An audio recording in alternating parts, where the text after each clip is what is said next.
Amen. Hallelujah. Ngizothatha leli thuba ngilemelele kuseni. Ngihloniphe ubaba umfundisi nomama. Ngiyathoba kubaba umvangeli nomshumayeli nabafowethu, omama, odadewethu. Hallelujah. Igama umuzi phezulu kwaMalindi isindisiwe. Hallelujah. Amen. Ngizothatha leli thuba mfundisi ungixolele ngqoke ihlangu ezinkulu kunami. Hallelujah. Hlezi mhlawumbe amagama engizowakhuluma ngaphathi kahle omunye kodwa uThixo asisize. Hallelujah. Amen. Ngokufushane nje I will go closer to John, the book of John 19. Hallelujah. The book of John 19, that is in the verse of 26. Hallelujah. Igama lenkosi malibonga.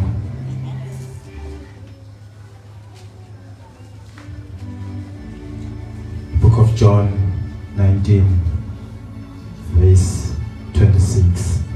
Wathi kaYohana chapter 19 verse 26. uYesu akumbona unina emi kunye nalomfundi. uYesu wayemthanda. Wathi kunina, mama, nanko unyana wakho. Waza wathi lo mfundi, nanko uNyoko. Igama lenkosi malibonga. Amen. Nyana, nangu mama wakho. Mama, nansi indodana. Hallelujah. Bachazile ke akade beshumayela ngaphambili ukuthi kwenzekani ukuze sifike kule stage. Hallelujah. For us to be saved, God needed a body. Hallelujah. Therefore he took a body and became man. Therefore when he became man, he ascended down into earth and born of a man. I remember there is a scripture which states that Gabriel went to Maria, that therefore you shall give birth to a son, and he will be great. He will be a king of kings. He said to Maria, but there is something which she is not told, that who is this man and what is happening, what is going to happen. The journey is not foretold, but the prophecy has been said. Hallelujah.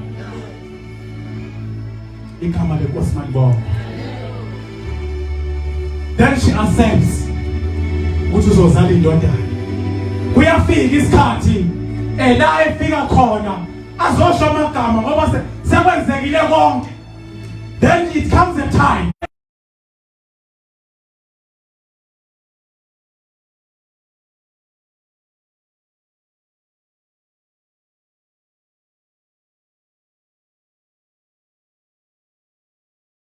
this is the savior. Uthi umfundisi ubhiza kwaba inhlanhla ukuthi bengazi because bakumele ugcwalise imibhalo. It was a must. There was no way that we are going to pass this stage. It was a must. Ngoba kumele kuzalise ke izwi likaThixo. Then when you go further, uthi emayise phambili, uthi baqolela bakwazi abakwenzayo. Ngoba sebemthukile, balwa nenyama, but they didn't understand the revelational meaning of this. They didn't understand or comprehend what is happening. Should they understood, should they knew, if they knew the scrolls and the scriptures, they would have retreated. Therefore, mina nawe ngabasikho la. Uthi mayizothembisa, uthi ngizoba nawe. Namhlanje hayizolo, namhlanje. Hallelujah. There is a symbolic meaning.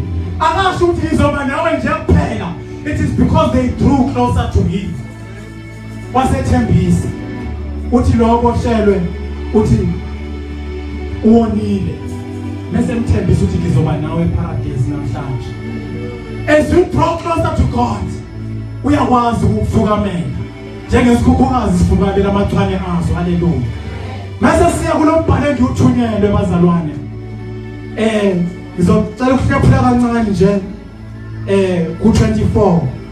Ithi ngakho ke babonisana bodwa athi ngalo asingalidabuli kodwa asenze unkatho ukuze kubonakala ukuthi liza kuba ngelikabani ukuze kugcwalise umbhalo othi babelana ngengubo zami benza umkatho ngezembatho zami. Therefore there was a word which was spoken by Isaiah, and there was a word that was spoken by David. Hallelujah. Ethi babelana ngengubo zami. Uthi mayizobhala uDavide uthi izinja zingibambile zabelana ngengubo zami zakhe inkatho ngezembatho zami ukuze kugcwaliseke imibhalo. They are still confessing but they do not understand. They are still confessing but do not understand. Irevelation kaThixo idinga uvula inhliziyo ukuze uyizwe igama lenkosi makubonga. Babelana ngengubo zami manje sebebelana ngengubo zakhe kunabantu akade behamba naye. If you read uLuke igama lenkosi makubonga, if you read uLuke 23 verse 49 ithi akade behamba naye basebeme uqamama. They were standing far.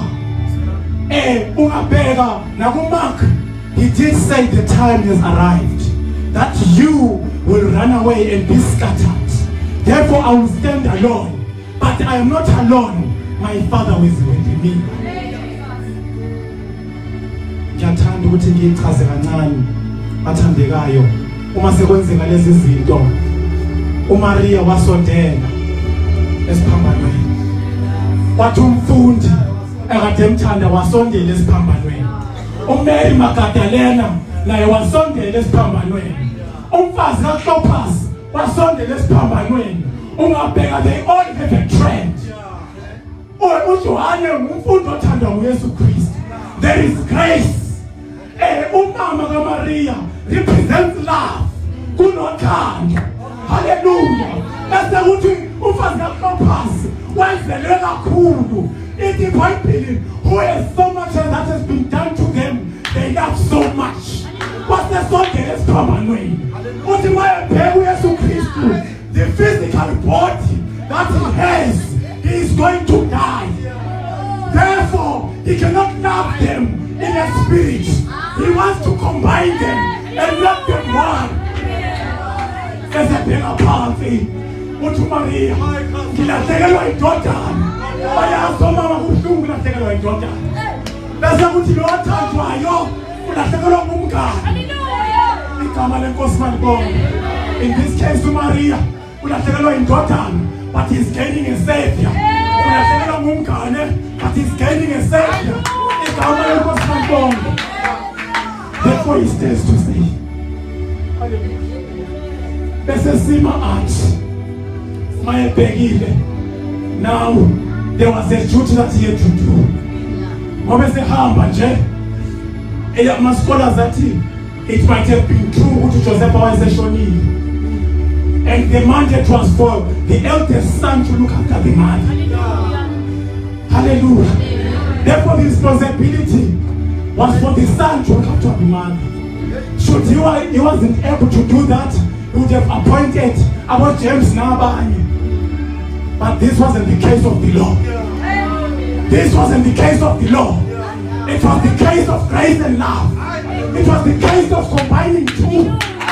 What's that my session?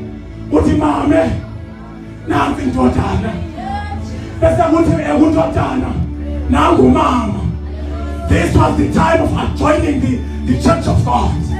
Wherefore as a church, because so much has been done, so much has happened, we stand a chance today ukuthi bangana Thixo nansi indodana nangu mama hlalani nonke. It is imperative. Igama lenkosi malibonga. Despite the exploiting agony of Jesus, you still have to understand there is a meaning, there is a word, there is a mandate that has to happen. We cannot go on without love. We cannot go on without being joined together. As a church of God, I beseech you today that as we stand before God, remember that we need to be joined together. We need to be joined together. And that's only can happen when you are below the cross. You are under the throne of grace. You are under the cross. Igama lenkosi malibonga.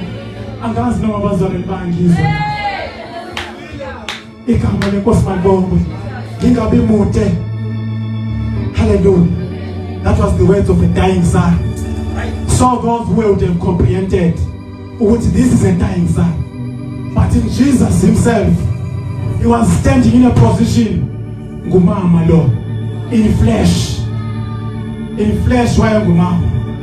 But then immediately, because umbhalo kumele ugcwaliseke, he had to take the part of being God.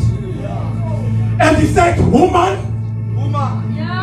hallelujah, woman, behold thy son, behold thy mother, so that you can be joined together. And it is stated and it is recorded that from that moment,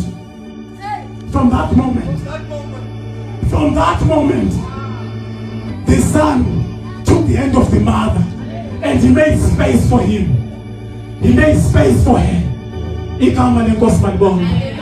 made space for her.